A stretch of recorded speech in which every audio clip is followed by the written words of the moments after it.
Inizialmente, allora, diciamo a cosa serve un bite dip.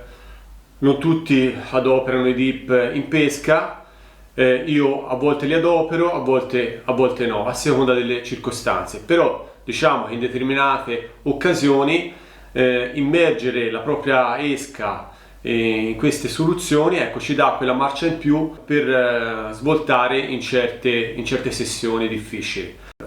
Un bite dip non è altro che una soluzione aromatica che ci permette appunto, che permette alla nostra esca tramite immersione di assorbire i liquidi di cui è composta questa soluzione e di rilasciarli una volta sul fondo, rilasciarli in acqua e attirare così le nostre amiche carpe.